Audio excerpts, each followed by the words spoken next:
Welcome back, everybody, to a collaboration today between Neutrality Studies and the Black Elephant Experience YouTube channel. My name is Pascal and I'm joined today by my co-host, Felix Marquardt. We are delighted to have with us today one of the United States' most important and outspoken activist scholars, Dr. Norman Finkelstein. Norman, welcome. Thank you for having me. Welcome, Norm.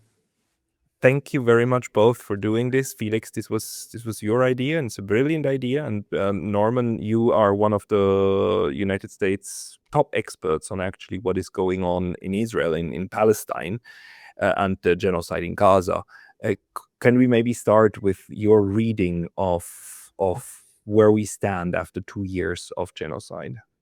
Where we stand, I think that the basic fact is Israel set some certain objective, set an objective on October 8th.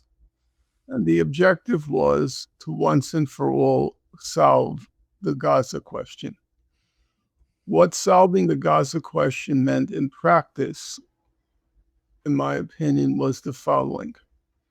Israel had carried on periodically these high-tech killing sprees in Gaza, the best known manifestations of which were Operation Cast Lead in 2008-9 and Operation Protective Edge in July-August 2014. Those were the two operations that fell above the radar, but there were a good 10 or so of these murderous high-tech killing sprees. And the goal was, as Israel put it, the goal was to mow the lawn in Gaza. That's the metaphor they used, the slightly pathological metaphor, when you bear in mind that the lawnmower was cutting the blades of a population, half of whom were children. But after October 7th, Israel decided it was no longer going to mow the lawn in Gaza. It was going to extirpate, which is the fancy word for pull out by the roots. It was going to extirpate every blade of grass in Gaza. And that, in legal terminology, meant it was going to carry out an ethnic cleansing of Gaza. Now, the ethnic cleansing, however, in order to execute it, in the first few weeks, Israel hoped to expel the entire population to the northern Sinai. That didn't work. There was a veto by the Arab states. And then Israel embarked on a genocide, but a genocide not as the objective. Genocide was the means, the modus operandi for carrying out the, if we can use the term, the final solution in Gaza. The modus operandi was a genocide. So I don't think there's any serious dispute anymore that Israel's tactics were genocidal in nature. Everything from the order to bar any food, fuel, water, electricity from entering Gaza to, as the human rights organizations put it, using starvation as a method of war, to denying Gaza access to any water. All of the tactics, when you aggregate them, it comes down to a genocidal intent. The intent was to destroy a part or a whole of the Gaza population. And that, to me, is the definition in the Genocide Convention. It applies easily to the situation in Gaza. So that was its goal. And the goal obviously had to accommodate external constraints. In the real world, no state can carry on with complete and total immunity.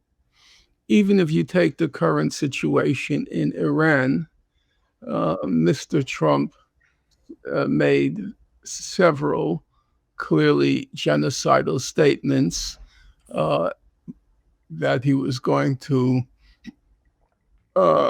return Iran to the Stone Age, that he was going to destroy Iranian civilization. But at the last minute, he recognized he couldn't do it. There are constraints imposed by the international system. Now, we can agree that they are honored mostly in the breach. We can agree that the constraints are relatively feeble. We can agree that the constraints are more rhetorical than practical. But at the end of the day, the constraints exist. And the same thing in the case of Gaza. It went through periods of intense death and destruction, basically the first 6 months. And then various constraints kicked in until Trump finally, for reasons having nothing to do with humanity, a concept totally alien to him and his administration, but also alien to almost every president's administration. He imposed a kind of ceasefire on Gaza. As Amnesty International stated, the genocide continues, but now it's a slow motion genocide because of constraints imposed from the external constraints imposed on Israel. I don't think the objectives have changed at all. And Netanyahu is still determined to solve the Gaza question.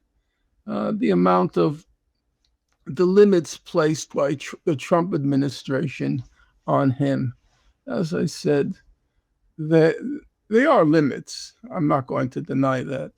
The most barbaric phase of the Gaza genocide has to date has passed the most barbaric phase.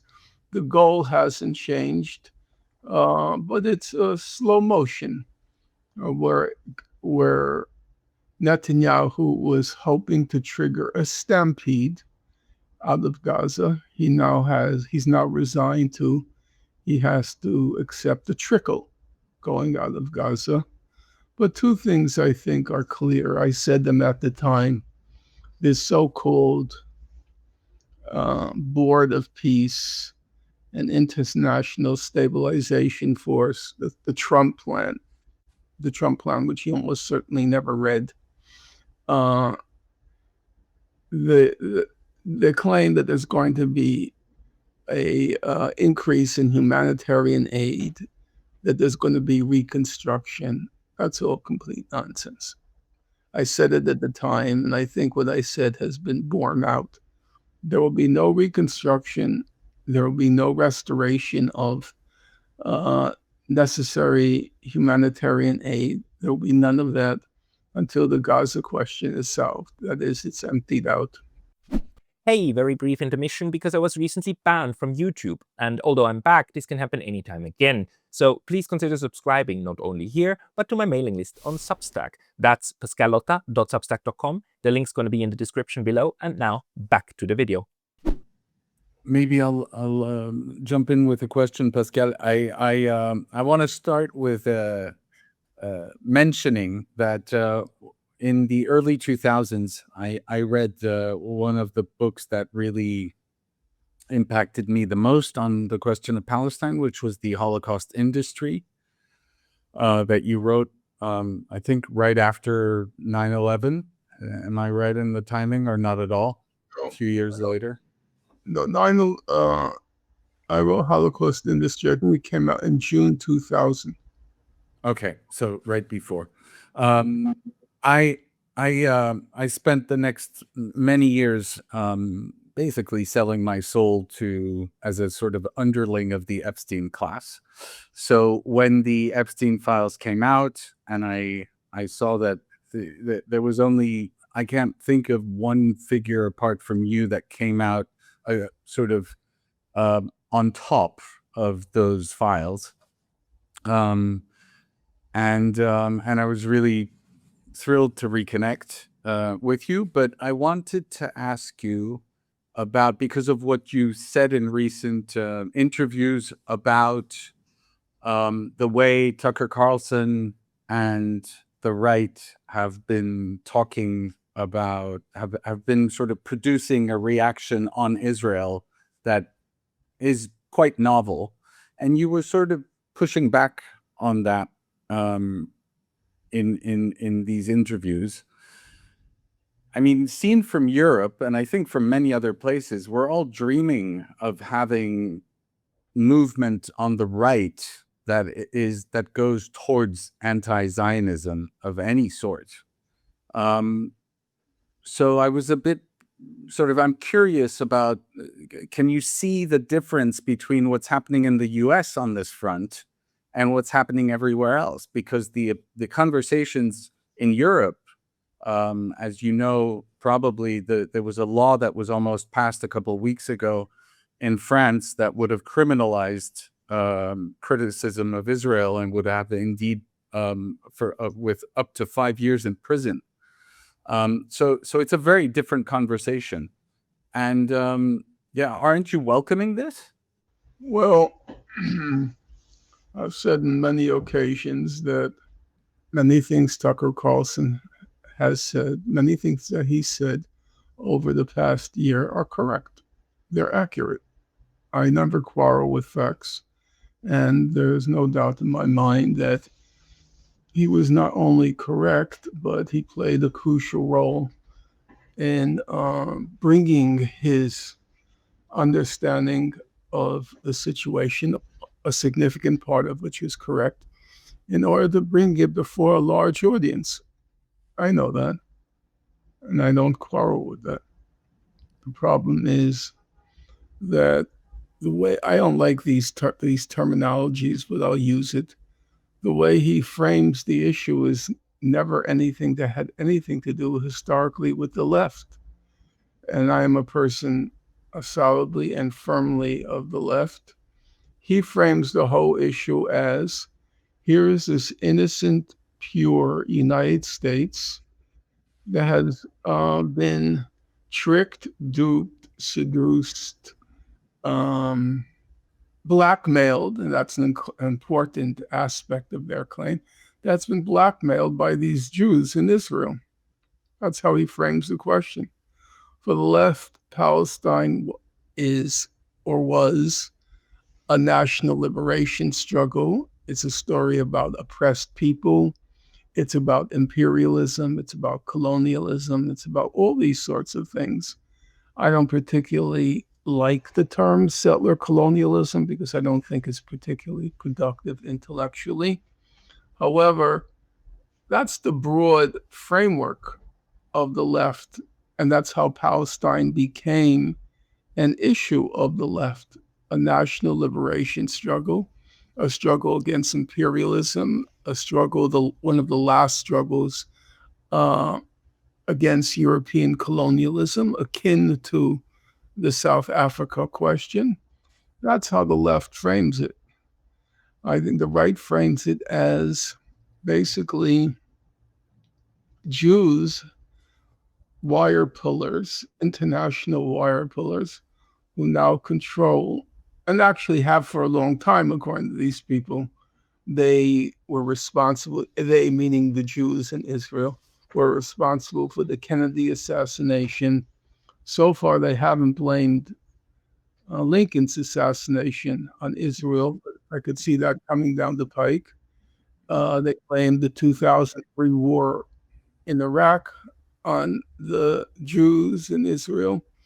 And the bottom line is that the Jewish question, historically, in the hands of the right, has never had a particularly happy outcome. I'm not saying there haven't been problems on the left, and people are going to say, what about Stalin and what about the doctor's plot and this, that, and the other? Yes, there is true, but historically, Jews, as a leftist question, they fared very well. The Jews, you take World War II, there was a very strong identity between the international left and the suffering, the martyrdom of the Jewish people. You take a figure like Paul Robeson or W.E.B. Du Bois, they were very close they were of the left, and they were very close to the Jews. So there was always a sense of commonality of struggle between oppressed peoples, which included at that point in time, referring to World War II, and also the anti-fascist movements before World War II, between Jews and the left. But the right, no. Jews have not fared well on the right. I think everybody can agree on that. No. Fair enough, Norm. Fair enough. But what I would say is, first of all, I would argue that Tucker is very careful to make a difference, but he doesn't say the Jews. He really doesn't. I'm perfectly aware of Tucker Carlson. I don't know if you're familiar with the TV program Columbo. You know Columbo? I don't know. Yeah, of course. And Tucker Carlson has a Columbo shtick, you might call. He's the simple-minded fellow who doesn't know what he's doing, and he's always asking these silly questions and admitting that he doesn't know what he's talking about. And he says, I might be the simplest guy in the world. And in fact, he knows exactly what he's doing. And eventually, as the fate of Ted Cruz and Mike Huckabee revealed, he goes in for the kill, and he knows exactly what he's doing. He does. But these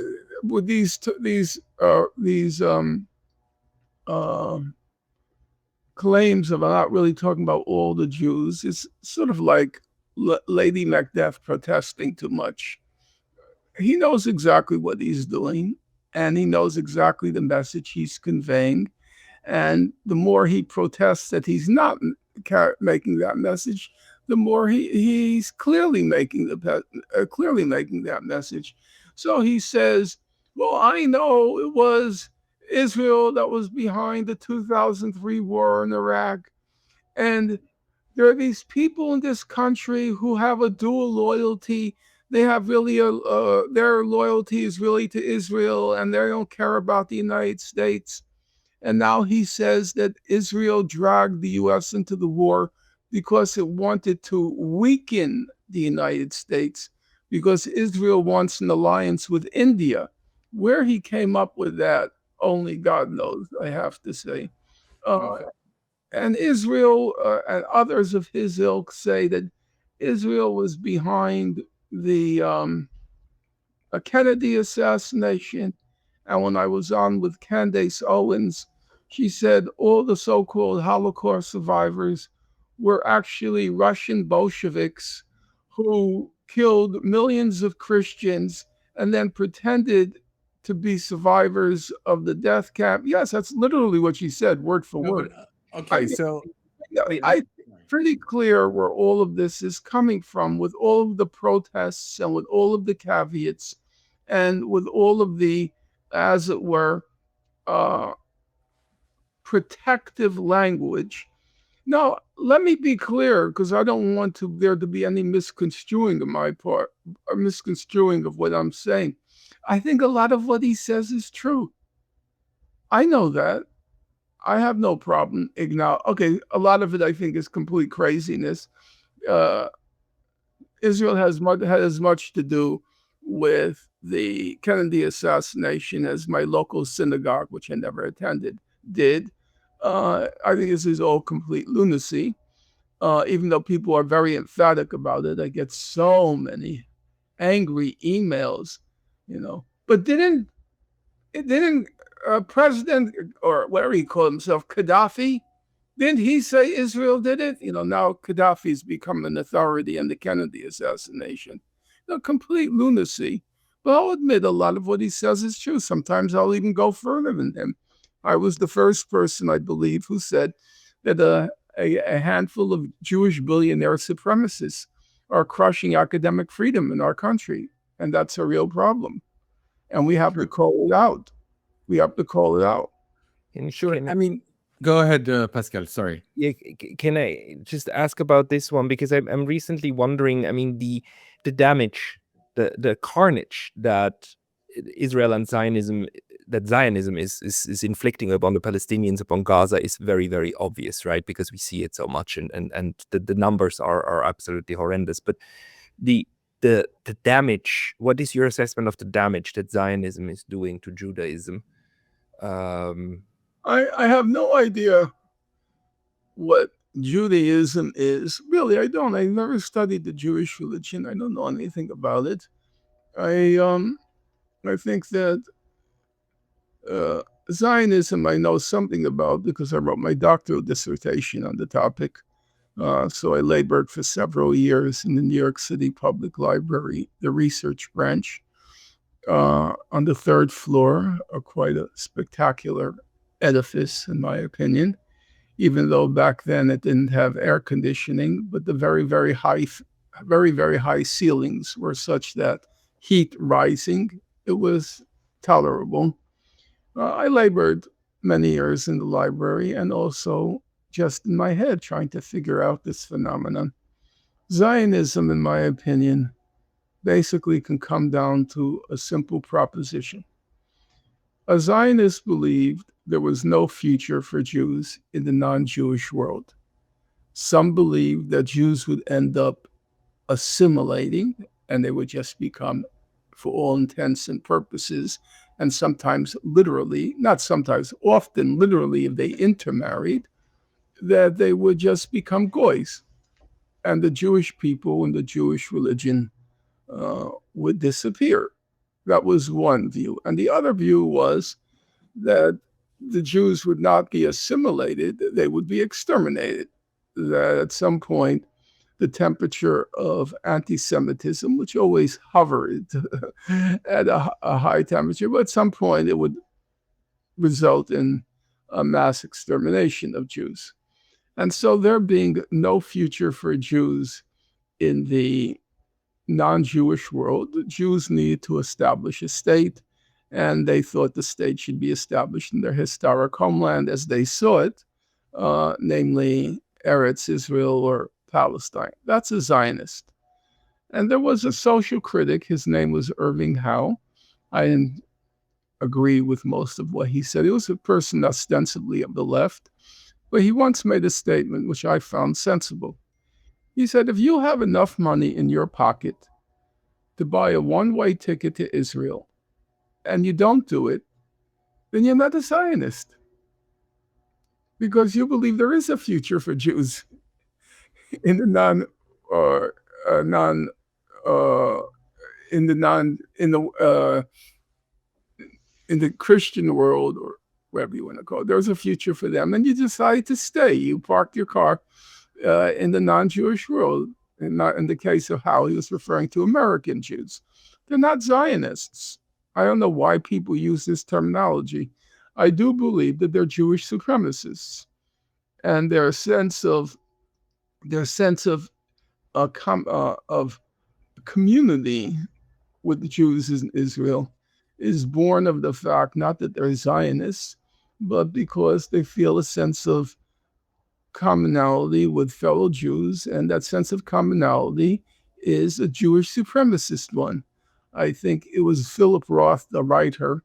I'm not positive. I could check it now, but I'll do that later. He said that Jews grow up with one thought hammered into their heads from birth. Jews are better. Jews are better. And I think that's actually accurate. I grew up certainly that way. I didn't grow up with my parents, definitely not. I have to say, I grew up with it because that was grew up in an old Jewish neighborhood, and these were the whiz kids, very smart for sure. And we did believe that Jews are better. And if there were any doubt about it, there was the fact that Jews, who represent, I think, 0.02% of the world's population, could lay claim to 20% of the Nobel Prizes.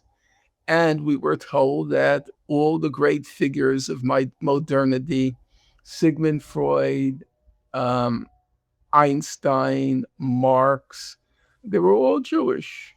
And so it seemed like the spectacular success in the secular world was such that Jews had proven their superiority, and these people. They're Jewish supremacists. I don't believe they're Zionists.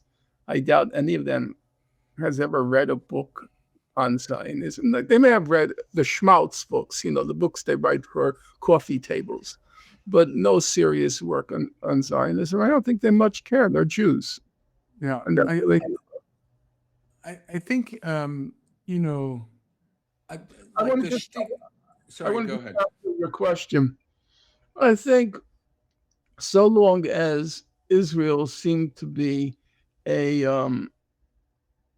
benefit, on balance benefit, the Jewish fighters defending Western civilization, their Silicon Valley in Israel and all that stuff. So long as on balance they seem to be a positive, if we can use that term, Jews embraced it, but not anymore. About that, I'm certain. Now, you could say the change has been quite abrupt, and it has. You could say the last 2 or 3 years. Every Jew I meet, and just the other day, I got an email from somebody I knew in graduate school, and then he was a professor at the university where I was adjuncting. And he said he was reading Peter Beinart's new book on Judaism, or the Jewish people, or Judaism after Gaza. And he said, in one chapter, Beinart lays out the facts in the ground. And he said, I really didn't know these things. I'm really embarrassed now, and I'm really ashamed. And I don't find this. Now, there is a cohort, actually, a lot of them live in my neighborhood, who are still fanatically pro Israel. But, and overwhelmingly now, the sentiment is borders between shame and disgust and horror at this state is completely lunatic state. So I think it's over. Among the Jewish population in your neighborhood, you're saying, like, yeah, well, my neighborhood, there's a large. There are the ultra conservative Jews. There are the Orthodox, and then there are the Russian Jews who are extremely racist. And my neighborhood, Coney Island, Brighton Beach, that's part of New York. It always goes Trump. But, Trump has two kinds of constituencies. One constituency is, you might call, the white working class, who is suffering a lot under the current economic situation. But then he has another constituency who are not suffering at all. They're just diehard racists. And that's the Jewish constituency is among them, who you would include in that class. And they're not suffering, I can assure you of that. But they're all solidly Trump. Just like during the last mayoral race, they were solidly pro-Cuomo and anti-Zoran Mamdani. So there is that, you could say they may constitute about, I would guess, maybe if you add up all the Orthodox, probably around 15% of the Jewish population. But the other 85% has really turned very hostile to Israel. But this is, I would argue, Norman, that this is a sort of New York phenomenon, because in LA, that is not what I'm hearing from my Jewish friends in LA. There's still an extremely strong constituency of Jews who are viscerally pro-Israel. Tucker's shtick that drives me, there's a number of things that drive me nuts when I watch him. One of them is this, that's not us. He talks about genocide. He talks about, we don't do that. We don't do that. And I'm like, just like the whole country was founded upon it. What are you talking about? And he has this thing of, what do you think happened in Vietnam and what happened in Iraq?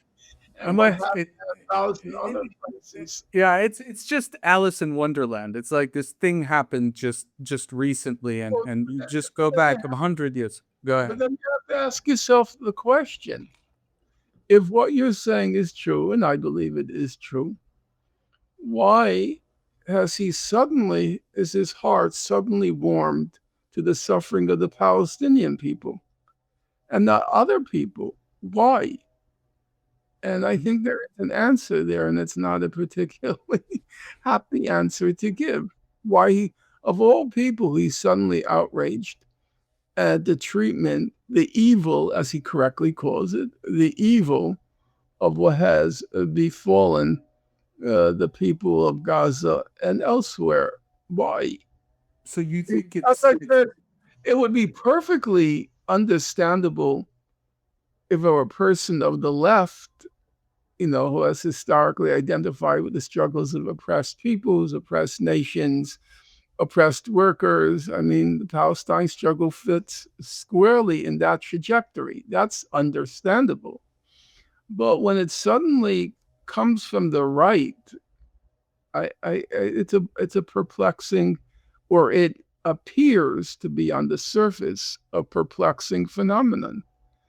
I'd like to think something else is going on, which I believe it is. And so it sounds like what you're saying, that there's an underlying sort of current of anti-Semitism in this. I do think that he's using his technique, his shtick, etc., to point out, and maybe you are aware of one counter example or several, but one of the things that is coming out is American Jews are moving, and seen from Europe, it's incredibly it gives me hope, because French Jews, to talk about the Jewish community that I know well, they are not moving. I mean, they're just not moving.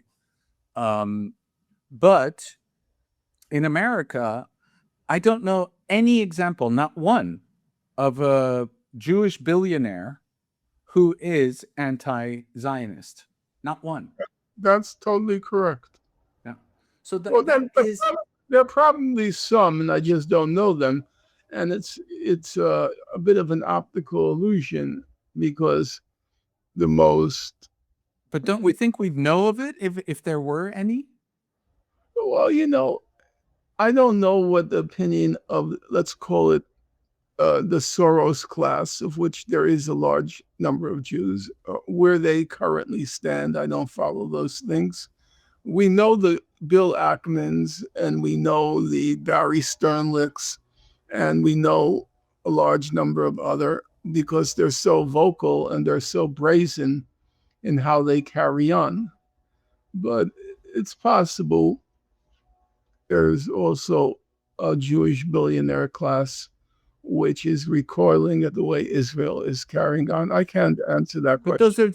But those are two different things, right? I mean, because the problem that we have right now is that, and this sort of is a good segue into one other question that I had for you, which is about what you were saying recently to Brianna Joy Gray about the New York Times, which has, as you mentioned, looks like it's abandoning Trump, and really writing. I don't think it looks like. I think it's very clear that the Times wants Trump to lose in Iran. Which means it's separating from Israel, right? Well, that's your analysis. In this war, Israel and the United States are hooked at the hip. But don't you think that what the Times is doing is basically going back to a place where it wants to sell the world Zionism light, which is basically the problem is Netanyahu, Right, but not Israel. right. But you realize it would have been unthinkable even 5 years ago, even during the Gaza genocide, for the Times wanting Israel to lose. And this is a major issue for Israel. It's Iran. And they want Israel to lose. And the New York Times' readership base is very clear. It's the Upper East Side Jewish billionaire class. That's their readership base. That's who and the upper West Side, sort of slightly more, In my way, the East Side, the East Side, the West Side was where Woody Allen began, and the East Side is where he ended. And it was different. The Upper West Side Jews were hip, liberal, and so forth. The Upper East Side Jews were conservative billionaires. And that's the Times' base, the Upper East Side conservative Jewish billionaires. And still, it clearly wants Trump to lose. It thinks it will be a disaster if he wins because it will so embolden this guy that they want him to lose, and they don't care if Israel loses also. But that's my point, Norm. Don't you think that what they're doing is just going like, okay, Netanyahu, Trump are basically threatening the survival of Israel? I don't really think it looks to me like what they are trying to do is to find a way so that we sort of go, okay, Netanyahu is awful, and Ben Gvir and Smotrich and all those, insane Zionists are. Let's go and seek the sort of the good Zionist. They've always looked for that, and at some points it seemed plausible that you can have a return to the days of an enlightened Israel, the light among the nations, and all of that. But I think I could be wrong, there is a realization setting in that no longer exists, and it's not going to happen. When did it exist? Well, I said in their minds, Israel right. light unto the nations and the most moral army in the world and all of that. But I think there is a realization that has set in that day has passed. And my guess is that slowly but surely we're going to return to the situation before 1967, when Israel was just a backwater and where American Jews, the only time Israel crossed the consciousness of American Jews before the 1967 war was when you would give some sort of money, a donation to plant a tree in Israel. That's what it was. It was an object of occasional charity. Otherwise, Israel did not exist in the minds of American Jews. Incidentally, as the foremost Jewish sociologist of that era, as Nathan Glazer, his name, he was at Harvard, as he put it, Glazer said, there are two major absences in American Jewish life: Israel and the Holocaust. Holocaust, nothing. There were no books in the Holocaust. When Hannah Arendt wrote Eichmann in Jerusalem in 1964, 65, she was obviously a trained scholar and a very smart woman for sure. And she had the bibliography at the end of Eichmann, Jerusalem. Do you know how many books in that bibliography were in English? Now, she read everything there was to read in the subject. But the other side of the coin was there was nothing to read. There were two books, or three. There was Raoul Hilberg's Destruction of European Jewry. There was a book on the SS, and there was a third book on the history of anti-Semitism. That was it. Now there are hundreds Well, there are tens of thousands for sure. That was all a post-June 1967 phenomenon. One of the interesting things which nobody has commented on, surprisingly, is I mentioned Israel was absent from American life. Holocaust was absent from American life. One of the interesting things, in my opinion, that occurred since the Gaza genocide, it's the first time the Holocaust wasn't invoked.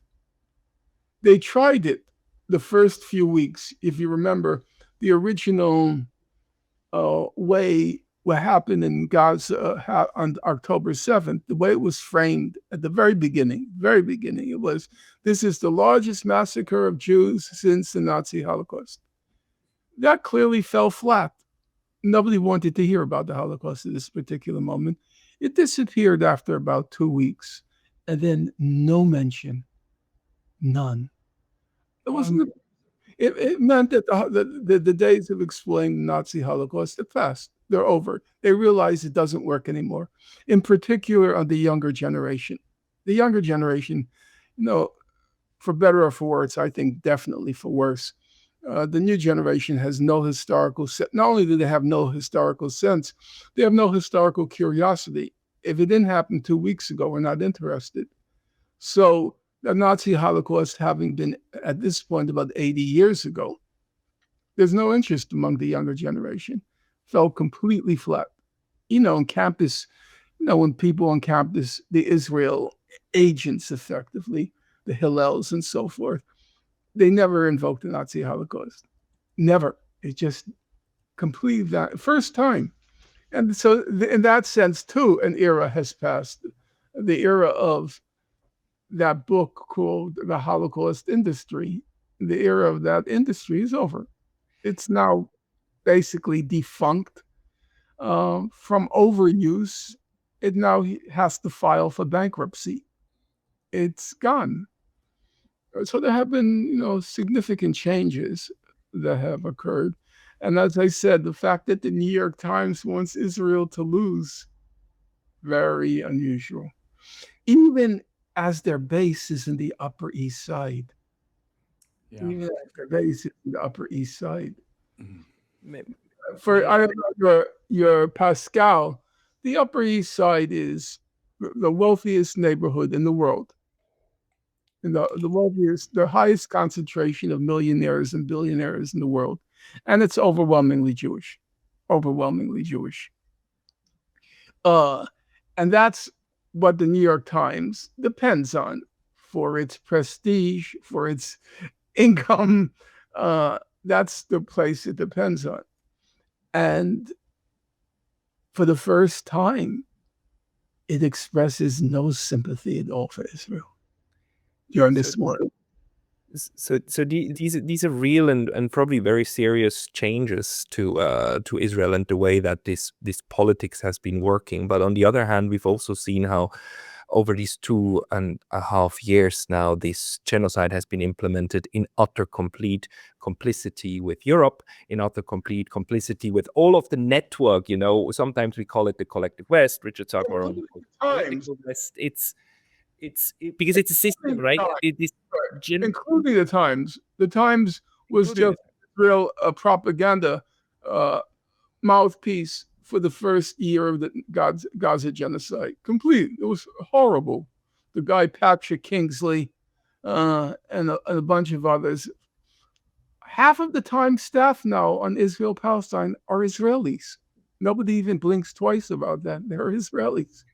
Most of them used to write for Israeli propaganda sheets like the Times of Israel and the Jerusalem Post. That's their staff now. So even during the Gaza genocide, it was still a propaganda outlet for Israel. However, the Times, when they ran, they had to make a choice. If they want to support Israel, they have to support Trump. I don't think so. I don't buy that. I think what they're doing, again, is they're trying to save Israel because they understand that Israel is basically cooked and the only way to save it is No, for Netanyahu to lose. actually, I don't even see that as a consideration by these folks.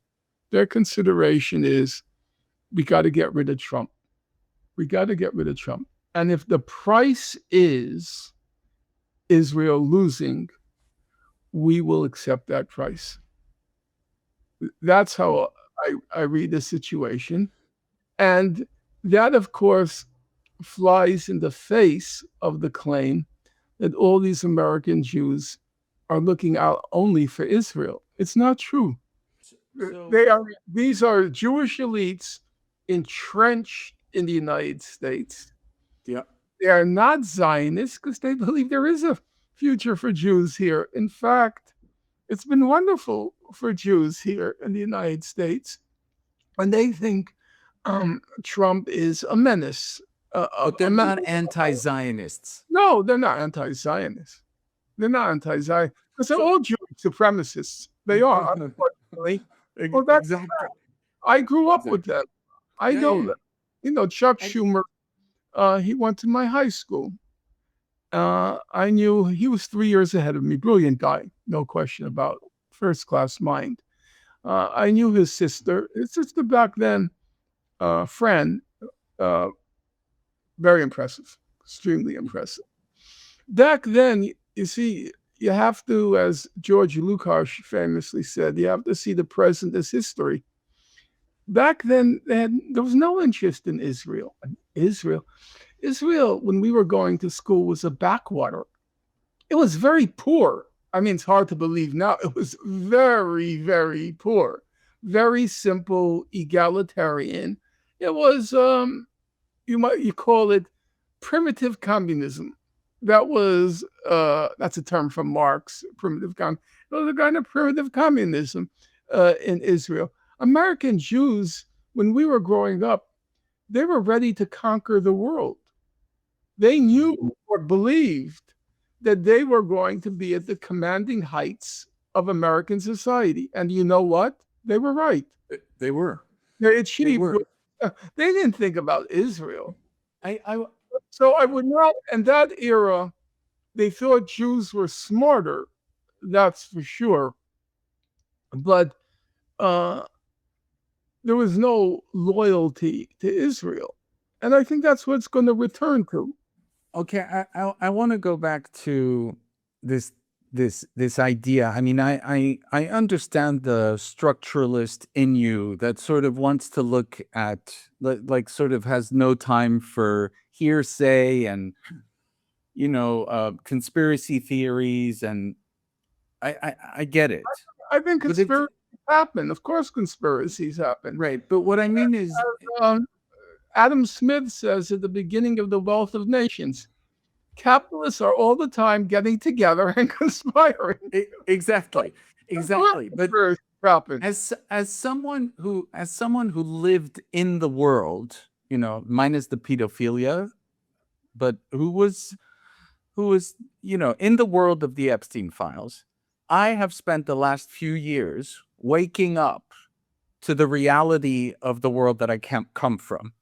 I remember the first time I went to Davos, I was taken there by a New York PR mogul who I didn't know back then. I should have known because it was out. It was way later. It was in the 2000s. But I was so, you know, as I've told you, Norm, I have a history of drug addiction. So I wasn't able to look at this. I wasn't aware. But this guy who took me to Davos was actually the guy who organized the testimonial of the Kuwaiti daughter of the Kuwaiti ambassador to the United States that basically played a absolutely critical role in getting America to carry out the first Gulf War, what is called now the first Gulf War. Your history, your books are littered with examples of things that for many years we thought were this and turned out to be that. And you know what you were just saying about the vibe in the US in the early 60s about Israel shows very clearly that no one was talking about the Nakba. no one was talking about the fact that this, whatever you call it, primitive socialism, that actually was built on killing and on basically on an original sin. I'm not sure why that would surprise you. No, what I'm asking you is, how can you be so sure that Israel? There's an amazing book by a guy named Peter Dale Scott about the possible implication of Israel in the Kennedy assassination. It is not. It is not. Okay, I don't want to. There is no evidence of that whatsoever. Zero, none. You can't leap from James Angleton, a CIA spook, was buried in Israel. You can't leap from that to Kennedy was assassinated by Israel. There are about 10,000 dots that have to be connected before you make that claim. It's so completely preposterous. There have been, I was checking the other day, there have been between 1,000 and 2,000 books written on the Kennedy assassination. Yes. If you include books which peripherally touch on it, the number goes up to 40,000. Now, of those 40,000 books with 1,000 to 2,000, if you look in the index, how many mention Israel? Answer: zero. Zero. I didn't read all of them. I've read them. I read Harold Weisberg's Whitewash. I read Mark Lane's Rush to Judgment. And then I read a bunch of lesser ones. Israel never even comes up. It's not even But Norm, you're talking about. I saw this interview where you talked about reading all these books. So I remember that one of the things you said is that you read them in the 60s. I mean, you lost interest, right? About the Kennedy assassination was not at this. The book. Okay, but the book that I'm talking about, and again, I want to. It's early 90s. You didn't read it. What? So is it new information that's come out about the assassination of Kennedy, that there were differences of opinion between the U.S. and Israel? Of course. Were there sharp differences of opinion? Of course. But as I said the other day over dinner, I turned to two people who were taken by this idea of Israel and the Kennedy assassination. I said, do you quarrel with your wife? The fellow said yes. I said, you sometimes have very, very heated quarrels with your wife. The fellow said yes. I said, do you ever sometimes feel like you'd like to strangle your wife? The fellow reluctantly admitted yes. I said, now, let me ask you a question. Have you ever hired an assassin to kill your wife? I mean, there are a lot of dots that have to be connected between Israel and the United States having conflicts of interest over the nuclear program and so forth, and then claiming it's just completely nutty. We've gone to a lunatic. Sorry, go ahead, Pascal. We've gone to a lunatic place. Yeah, I honestly, I would like not to go to that place. I would rather ask you, Norman, about your perception of, for all the flaws of the United Nations, the role that Francesca Albanese is playing and that the United Nations managed to play in at least documenting stuff and pointing out. Like, what is your assessment of that one? Is there life in the UN post the genocide? No. I said on November 17th, 2025, the UN Security Council passed a resolution called number 2803. And that resolution, the core of the resolution, the essence of it was very simple. It gave the deed of Gaza to Donald J. Trump. It literally did. It was one of the most shocking things, as someone who follows this stuff. It gave the deed of Gaza to Donald J. Trump. There hasn't been anything like it since the conference in Africa in 1886. I think 1884 to 1885. The conference of Africa gave Congo to King Leopold. There hasn't been anything like it. And at that point, I wrote something, and I said, on 17 November 2025, the UN has turned into a rotting corpse. There's nothing there. And then, if there were any further proof needed, it came with the most brazen, the most flagrant, the most egregious breach of the UN Charter in its history, in the history of the UN, even frankly before the UN Charter, because every state, when it launched the war of aggression, has always, I don't want to say always, but for the longest time, has felt the need to fabricate a pretext, some sort of armed retaliation for a pretext.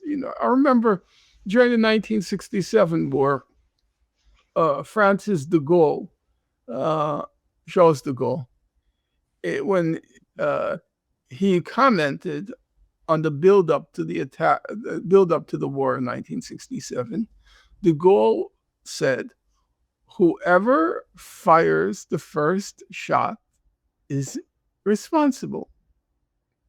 You always have to pretend you're acting in self-defense."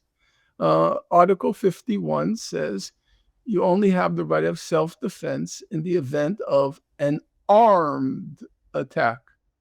An armed attack. Hitler, when he invaded Poland in September 1939, he fabricated a border incident where allegedly the Poles attacked. If you know American history far back in the Spanish-American War, it seems, we don't know for certain, but the attack on the vessel called the Maine, remember the Maine? It looks like the Maine, that was also a pretext, not certain, but you always needed a pretext. When there was the major escalation in the war in Vietnam, for anybody who lived through that era, they'll all remember what was called the Gulf of Tonkin incident, where the North Vietnamese had allegedly attacked an American vessel, but they didn't.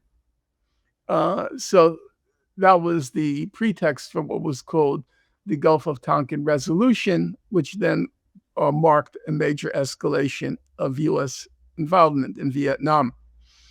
Israel and the United States attacked Iran with no pretext whatsoever, none. Nobody claimed an armed attack. None. There was nothing, zero. They did it twice. They did it in June last year, and they did it again. And then if you go to the Security Council debates on the subject, and I listen to them on YouTube, everybody's, except with the exception of Russia and China, everyone's blaming Iran. The Russian representative, he said during the Security Council debate, he said, you listen to the French and the Germans, he said, it's like you're in Alice in Wonderland, through the looking glass. He said, it's like they're in the parallel universe. They're talking about Iran being the aggressor. Yeah. So at this point, now remember, the UN is a ramified organization. There are the political bodies, there's the legal bodies, and then there are all the humanitarian peacekeeping and all those other stuff that the UN does. It's a mammoth bureaucracy. And I would say those other organs, like UNRWA, and they perform an important function, and of course we want to keep them alive. But as a political body, I think it's lost all legitimacy. Right. That makes a lot of sense. Like to differentiate between these different I parties. think you have to do that because they're doing very important work in keeping people alive, and I don't want to be dismissive of that. But as a political body, it's lost all legitimacy. It's almost comical. How in this situation can you accuse Iran of being the aggressor? That's just It was the same thing with the debate over Venezuela. Do you know, with the exception of Russia and China, and at some point Cuba, do you know Trump's name was never mentioned? Never mentioned. All they did was attack Maduro for what was said to be a fake election. Yeah. Even countries which opposed the U.S. coup in Venezuela, like Chile. Chile would never then say a single word against the U.S., not one word. No, they woke up only for Greenland. Mm-hmm. Yeah, the Europeans woke up for Greenland. That's absolutely correct. That's absolutely correct. Yeah. It's an entire worldview, and it's a very, very disciplined kind of vassalage of the of the supporters. But Norman, thank you very much for all of these insights. Is there anything that we haven't touched upon that you think you would like to mention in closing? No, I know Mike. I'd like to mention your book, Norman, which is coming out in June, which is called Gaza's Gravediggers. Yeah, it's looking at personalities in the international system who I believe were either bribed or who are effectively Israeli agents in the system. Characters like Judge Julia Sebutinde, the vice president of the International Court of Justice, the former president of the ICJ, Joan Donoghue, Pramila Patten, what's called the special UN, the special envoy of the Secretary General Gutierrez, the special envoy on conflict-related sexual violence. She was the one who validated the Israeli propaganda claim that Hamas had used rape as a weapon on October 7th. There's no evidence of that. Complete fake. I go through the record very carefully. There's no evidence whatsoever except for Israeli eyewitnesses. There's no material evidence, no forensic evidence, no digital evidence, nothing of sexual violence committed by Hamas on that date. Rape or sexual violence, broadly speaking. In the case of the rape issue, I think, barring some revelation 30 years later by Peter Dale Scott's grandchild, barring a revelation, there's no evidence that rape occurred. I think the proof is pretty compelling. Namely, there are at least 5,000 photographs that have been preserved from October 7th, 5,000. There's approximately 50 hours of digital footage from October 7th. That includes body cams, dash cams, traffic light evidence. There's a huge amount. Obviously, iPhone evidence. 50 hours. There's not a single image of sexual violence. How could that be? If it was being used as a weaponized for war, how could that be? There's nothing. It's zero. So I think, and what happened was the UN Human Rights Organization, I shouldn't say the UN, some UN, but also Human Rights Watch, Amnesty International, they were so desperate to get on the bandwagon that Hamas are, these feral creatures, that they started to stretch the definition of sexual violence beyond any plausibility. So they would say things like the UN Commission of Investigation. It says, well, when Hamas militants were fleeing Gaza, they were on the motor scooters. And So there would be 2 Hamas members in the motor scooter, and they were taking hostages, obviously. And the woman would be sitting, the woman hostage was sitting between the two. So, okay, a woman hostage. We all know taking hostages is illegal under international law. It's a war crime. Fine, I have no problem with that. But then the UN Commission of Inquiry says this is sexual violence. So I'm thinking sexual violence. Okay, it's a war crime. It's a hostage. Where does sexual violence come into this? They called it, the term they used is this was coerced intimacy. In order to make it, in order to serve the narrative? I think in order to appease Israel, throw them a bone, because the reports were overwhelmingly critical of Israel. But what Israel did is it turned the issue of sexual violence into a litmus test. Yeah.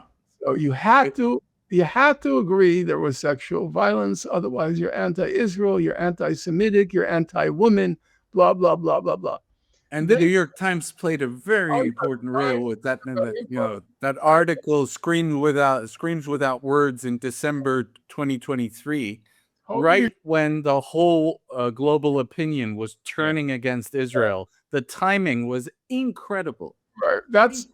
That's why I said I had to be, precise. I said during the Gaza massacre, the Times was awful. I said that. It was horrible. It changed with the war in Iran when they had to make a choice between Israel and Trump. So everybody everyone went along with it, and it was, in my opinion, it was complete. Not my opinion. My opinions are neither here nor there. The question is the evidence. There's zero evidence. They admit there's no forensic evidence. Now they claim the reason there's no forensic evidence is because the number of people killed was of such a magnitude, which is true, 1,200 people killed in one day, and they had to process the bodies so quickly for burial and so forth. They didn't have enough forensic experts to look for forensic evidence because they were processing the bodies rapidly for ritual purposes of burial. That, to me, okay, that's a possible explanation. I'm not saying it's completely convincing, but certainly it's a plausible explanation for the absence of forensic evidence. But then you have a problem. The absence of digital evidence. The people, the rapes were said mainly to have occurred at the music festival.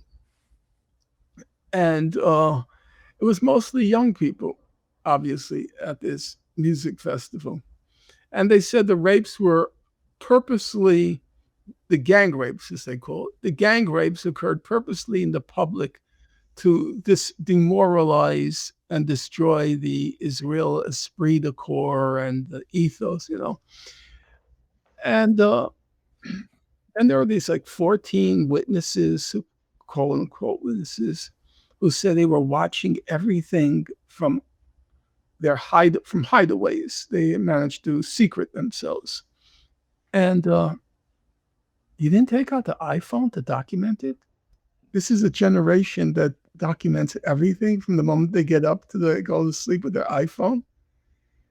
And now, in our country, let's say, when there were the incidents in Minnesota with ICE, and ICE was killed people, but the young people were still going right up and documenting it with their iPhones.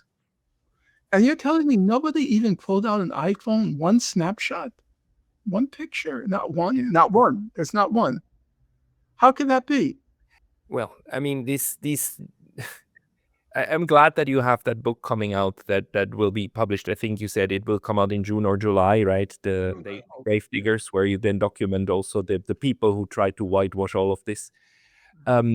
We will certainly try to have you on and then again to talk about this book more in particular. But I would like to thank you both today for your time, Felix Marquardt and Norman Finkelstein. Thank you, Pascal. Thank you so much, and Norm, thanks for taking the time to be with us. And I hope that we have another walk down Coney Island Beach soon. Okay. when it's still winter in New York. Yesterday yeah. was 38 degrees.